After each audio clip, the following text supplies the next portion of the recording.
hindi talaga ako nagsasawang mamasyal dito sa amin. Napakaganda ng lugar namin, simula sa Kubo, papuntang bayan at papunta sa karatig ng mga barangay. Napakaganda ng mga tanawin.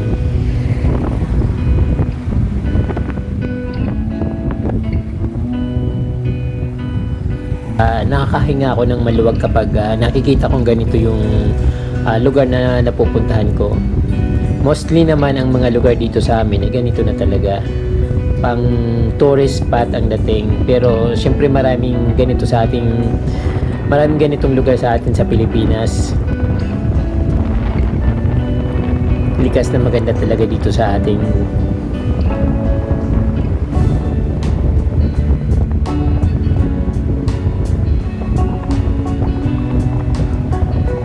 muli kong binalikan yung Barangay Hinurangan at sinadya ko na pumunta na alanganin sa oras, I think mga alas 2 ng hapon, para walang masyadong tao.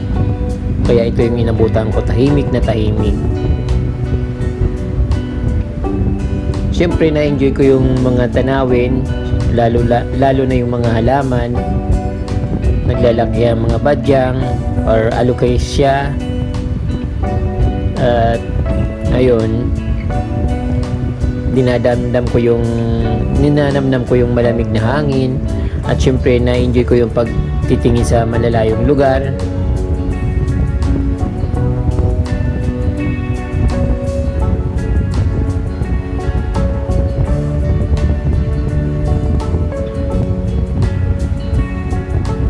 Masarap damin yung dito, yung simoy ng hangin.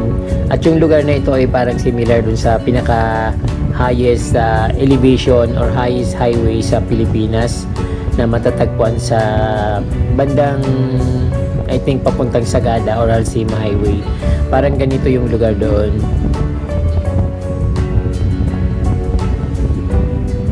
Walang katao-tao dito ngayon kasi alanganin nga sa oras, at sinadya akong pumunta ng ganun talaga.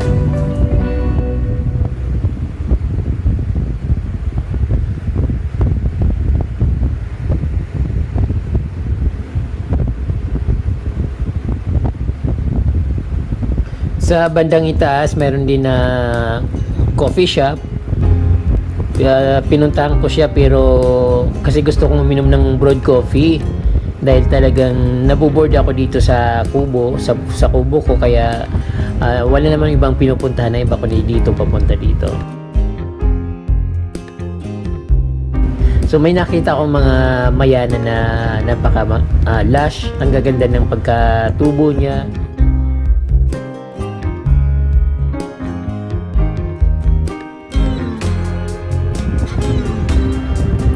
Yung ibang varieties na ito, hindi ko kabisado kung ano mga pangalan ng variety ng mayana na ito. Pero maganda siya. At pag nainitan siya, nagiging kulay orange. Yun. Ang lush ng mga mayana dito. Napakaraming ganyan dito hanggang papunta dun sa malayo, bakit sa bundok. Napakaraming mayana na iba't ibang varieties. Kung gugustuhin ko lang din naman magpakarami ng mayana, pupunta lang ako dito. At marami akong nadadaanan na ganito kakaganda na walang mga tao. Nasa gilid lang talaga ng kalsada. Ay, napakaganda niya. Pero ito, tinanim ito dito sa kapihan dito sa Hinurangan. Tanim yan dito.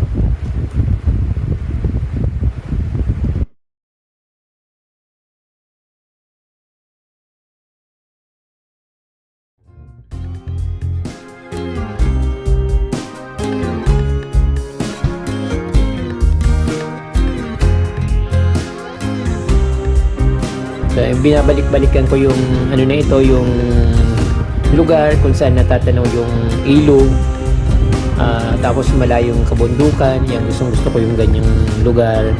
Kahit saan na ako pumunta, ang tinitingnan ko yung may nakikita ko sa malayo.